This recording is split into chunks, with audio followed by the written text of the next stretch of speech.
Jadi kalau mereka mengatakan sesuatu yang berbeda dengan yang sudah saya notariskan itu, Ya.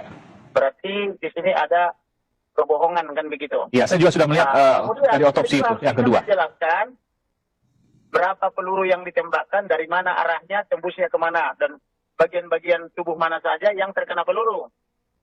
Kemudian dia juga harus bisa menjelaskan kenapa ada darah di lipatan kaki, Ya. di belakang dengkul. Dia juga harus menjelaskan kenapa ada lubang peluru di engsel kaki kiri.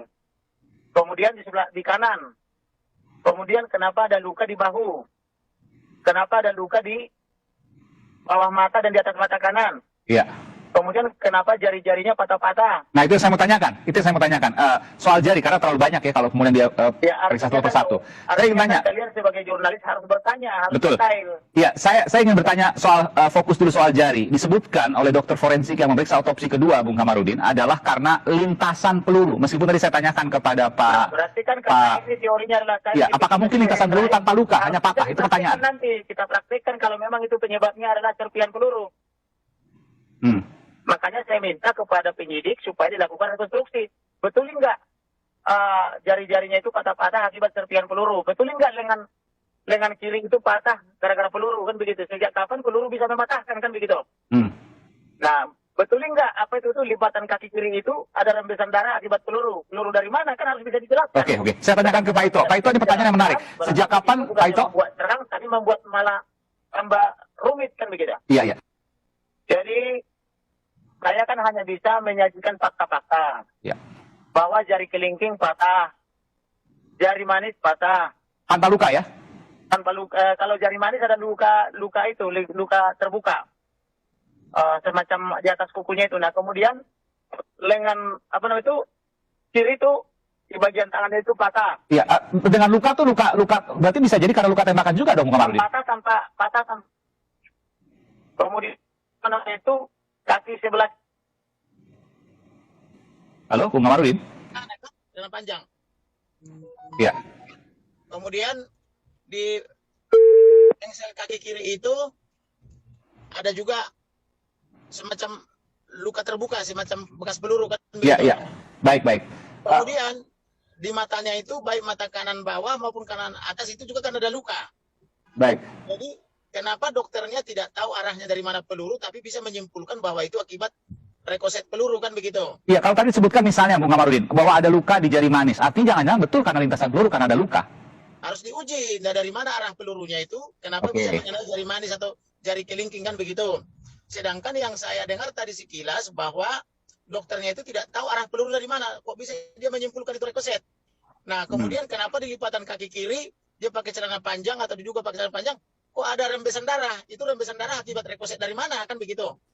Nah, jadi waktu yang menguji, maka saya katakan sudah banyak saksi palsu atau orang memberi keterangan palsu, tidak lama lagi dia langsung meninggal dunia, maka saya katakan kalau mereka kerja profesional, mereka pasti selamat. Tapi kalau mereka ada karena menerima sesuatu lalu membuat pendapat seperti itu, maka dia berhadapan dengan Elohim kan begitu.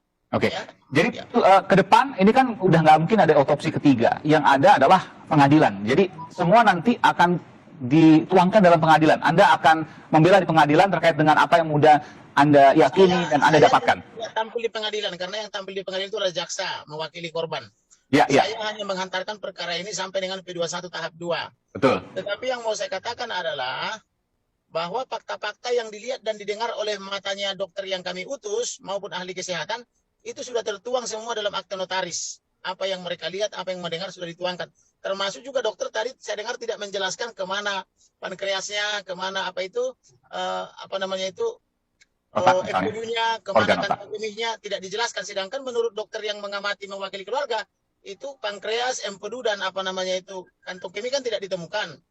Kemudian dokter forensik juga katanya saya dengar tadi karena saya lagi di Polda Sumatera Utara dinas ya, tidak menjelaskan juga mengapa otak bisa ada di dada tidak ditemukan di kepala kan begitu. Tadi sempat dijelaskan sedikit meskipun tidak gamblang. Silakan. Halo? Iya, silakan Bung Kamarudin. Tadi soal organ otak sempat dijelaskan karena mencegah kebocoran dan lain sebagainya. Ada tujuan di situ meskipun tidak dijelaskan. Kalau mencegah kebocoran otaknya itu kan sudah dibungkus plastik. Kenapa harus ditaruh di dada? Kalau karena sudah dibungkus plastik kan kembalikan aja ke otak kan begitu, ke kepala kan gitu. Iya. Rencananya apakah Anda akan menemui dokter forensik atau seperti apa? Karena ada banyak pertanyaan dari Anda yang belum terjawab. saya kan sudah mengajukan daftar pertanyaan di malam hari menjelang ekshumasi. Tetapi sampai hari ini dokter itu belum mengirimkan apapun ke saya. Jadi kalau dia dokter independen, karena saya yang mengajukan ekshumasi, tentu saya harus diberi dulu hasil kerja mereka, baru dia rilis ke berita. Dan rilisnya itu tidak boleh dengan model doorstop. Dia harus undang wartawan, jelaskan satu persatu sehingga wartawan bisa menanyakan secara detail. Karena ini kan perintah konstitusi, perintah undang-undang sama perintah presiden kan harus transparan. Tapi kalau dia bikin model doorstop, tentu wartawan tidak siap dengan pertanyaannya. Misalnya disebut ada 5 peluru masuk dan 4 peluru keluar. Harusnya kan dijelaskan di bagian mana saja, karena itu kan bertentangan dengan penjelasan Karopenmas yang pertama kali.